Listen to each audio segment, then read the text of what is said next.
नमस्कार बंधुरा बर्णा जियामी किचेनेर आरो एकटी नतून पर्वे आपनादेर सबाइके वेलकाम। आज के आमी शेयर करते चलेछि एकटी बांग्लादेशेर पुरोनो रेसिपि। एई रेसिपिटी आमी आमार बंधुर मायेर काछ थेके शिखेछि। रेसिपिटिर मध्ये आमी एकटु टुइस्ट करेछि। चलुन रेसिपिटी आमी किभाबे तैरी करी सेटा आपनादेर संगे आजके शेयर करे निই।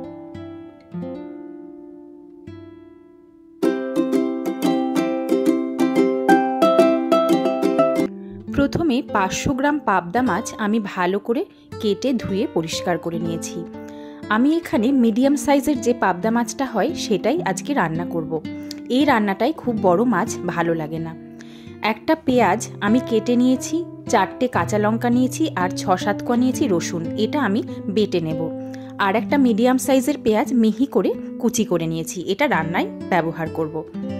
মিক্সিং কন্টেনার একটা নিয়ে নিলাম। এখন এর মধ্যে একটা বড় সাইজের কেটে রাখা পেঁয়াজ, 8-10 কোয়া রসুন আর 4টে কাঁচা লঙ্কা আমি দিয়ে দিলাম। এটা এখন মিহি করে পেস্ট করে নেব। ঝালের পরিমাণটা আপনারা আপনাদের ইচ্ছে অনুযায়ী দিতে পারেন। কাঁচা লঙ্কা বাড়ানো বা কমানো ইচ্ছে মতো করতে পারেন। এখন একটা ফ্রাইং প্যান নিয়ে নিলাম যেটার মধ্যে আমি সম্পূর্ণ রান্নাটা করব। তার মধ্যে কুচি করে নেওয়া পেঁয়াজ দিয়ে দিলাম, স্বাদ অনুযায়ী লবণ দিয়ে দিলাম রঙের জন্য সামান্য একটু হলুদ আর ব্যবহার করলাম 2 টেবিল চামচ সয়াবিন তেল। এখন হাতের সাহায্যে সমস্ত উপকরণ খুব ভালো করে মেখে নেব। এই মাখাটা কিন্তু কোনো চামচের সাহায্যে মাখলে চলবে না, হাতের সাহায্যে খুব ভালো করে এটাকে মেখে নিতে হবে। এইভাবে ভালো করে মেখে নিলে রান্নার স্বাদটা কিন্তু দুর্দান্ত হবে, হাতের কোনো বিকল্প হয় না। হাতের সাহায্যে পেঁয়াজটা খুব ভালো করে মেখে নেব। যেহেতু লবণ দেওয়া আছে তাই পেঁয়াজ থেকে অলরেডি জল ছাড়া শুরু হয়ে গেছে। এখন এর মধ্যে অ্যাড করে দেব বেটে রাখা মশলাটা। আমি যে পেঁয়াজ রসুন কাঁচা লঙ্কা বেটে রেখেছিলাম সেটা এর মধ্যে দিয়ে দিলাম আর কন্টেনার ধুয়ে দিয়ে দিলাম সামান্য একটু জল। সমস্ত মশলাটা আবারও হাতের সাহায্যে খুব ভালো করে মেখে নেব। আমার এই নিত্য নতুন রান্নার রেসিপির ভিডিওগুলো যদি আপনাদের ভালো লাগে আমার চ্যানেলটি সাবস্ক্রাইব করার অনুরোধ রইল। আর আমার রেসিপির ভিডিওগুলো যদি ভালো লাগে তাহলে রেসিপিগুলো লাইক কমেন্ট ও শেয়ার করার অনুরোধ রইল। খুব ভালো করে হাতের সাহায্যে আমি সম্পূর্ণ মশলাটা মেখে রেডি করে নিয়েছি। পাবদা মাছ ভীষণ নরম হয় তাই রান্নার সময় বেশি নাড়াচাড়া করা যাবে না, সেই জন্য সমস্ত মশলাটা আগে থেকেই রেডি করে নিলাম। এখন মাছগুলো একটা একটা করে এইভাবে মশলা মাখিয়ে নেব। প্রত্যেকটা মাছের গায়ে মশলা যেন ঠিকঠাক মাখানো হয়। পাবদা মাছের হাতে মাখার রেসিপি ইউটিউবে প্রচুর আছে, কিন্তু আমার মনে হয় না এই রেসিপিটি আপনারা আগে কখনো দেখেছেন। এই রেসিপিটি একদমই অন্যরকম। আমি অন্তত ইউটিউবে এই রকম রেসিপি আগে কখনো দেখিনি। পাবদা মাছের এই রেসিপিটি গরম ভাতের সঙ্গে আপনারা একবার ট্রাই করে দেখবেন। আশা করি আপনাদের সকলের ভীষণ ভালো লাগবে। একদম নতুন পদ্ধতিতে তৈরি করা, আর সেই সঙ্গে আমি কিছুটা টুইস্ট করেছি। মাছগুলো আমার সব ভালো করে মেখে নেওয়া হয়ে গেছে। এইভাবে মেখে যদি 8 ঘন্টা রেখে দেওয়া যায় তাহলে রান্নার স্বাদটা কিন্তু ভীষণ ভালো হয়। হাতে সময় কম থাকলে 10 থেকে 15 মিনিট রাখলেই চলবে, তবে আমি 8 ঘন্টা রেস্টে রেখে দেব, তাহলে এর স্বাদটা দুর্দান্ত আসবে। এই রেসিপিটির নাম পানি খোলা। এই রেসিপিটি ডেকচিতে জল দিয়ে খোলা অবস্থায় রান্না করা হয়, সেই কারণে এই রেসিপিটার নাম পানি খোলা। এটি বাংলাদেশের বিক্রমপুরের একটি রেসিপি। 8 ঘন্টা পর আমি গ্যাস অন করে নিয়ে ফ্রাইং প্যানটা গ্যাসের ওপর বসিয়ে দিলাম। এখন যে কন্টেনারটায় আমি মশলা বেটেছিলাম সেই কন্টেনারটা ধুয়ে সামান্য পরিমাণ জল আমি দিয়ে দিলাম। এখন হ্যান্ডেলটা ধরে হাতের সাহায্যে আলতো করে ঘুরিয়ে আমি রান্নাটা ঢাকা চাপা দিয়ে করে নেব। 5 মিনিট হাই ফ্লেমে প্রথমে রান্না করতে দেব। এখন ওই একই মিক্সিং কন্টেনারে 2 টেবিল চামচ পোস্তদানা সামান্য একটু জল দিয়ে মিহি করে পেস্ট করে নেব।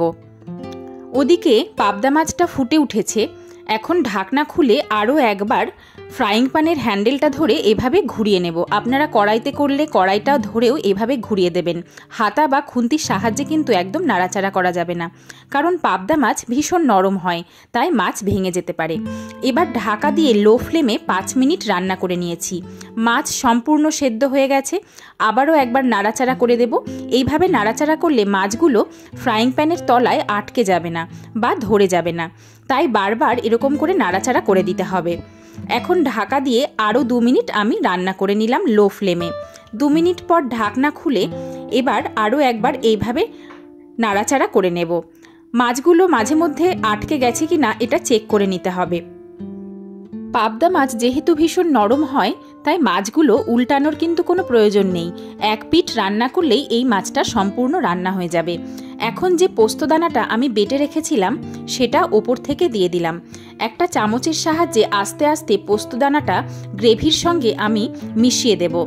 আপনারা কিন্তু পোস্তের পরিবর্তে সর্ষেও ব্যবহার করতে পারেন, তাতেও কিন্তু এর স্বাদ ভীষণ ভালো হবে। এই পোস্ত বাটাটা আমার টুইস্ট। আমি পোস্ত বাটাটা আজকে নিজে থেকে এই রেসিপিটাই ট্রাই করেছি। এতক্ষণ পর্যন্ত পোস্ত বাটা দেওয়ার আগে পর্যন্ত রেসিপিটা সম্পূর্ণ আমার শেখা রেসিপি, তবে পোস্ত বাটাটা দিয়ে আমি দেখেছি এর স্বাদ আরও বেড়ে যায়। আমি সর্ষে বাটা দিয়ে রান্না করেও দেখেছি, সর্ষে বাটার থেকে পোস্ত বাটাটা অ্যাড করলে রান্নার টেস্টটা অনেক বেশি ভালো হয়।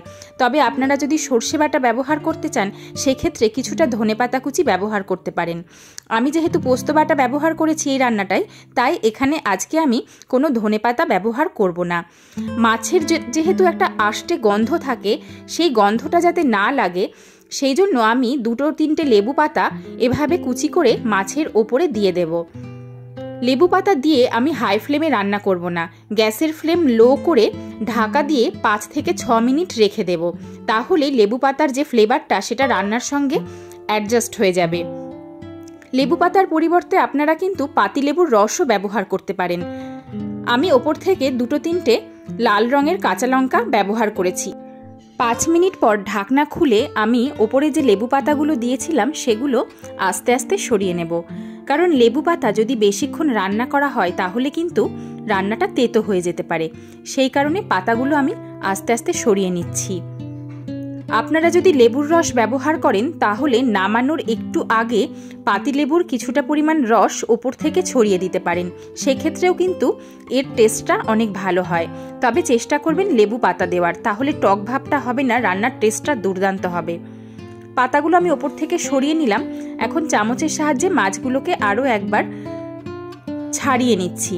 ফ্রাইং প্যানের নিচে হয়তো সামান্য একটু আটকে আটকে গেছে, এই জন্য এভাবে চামচের সাহায্যে আলতো করে ছাড়িয়ে নেব। বেশি নাড়াচাড়া করলে কিন্তু মাছগুলো ভেঙে যেতে পারে। রান্নাটা অলরেডি আমার কমপ্লিট হয়ে গেছে। এটা পরিবেশনের জন্য একদম রেডি।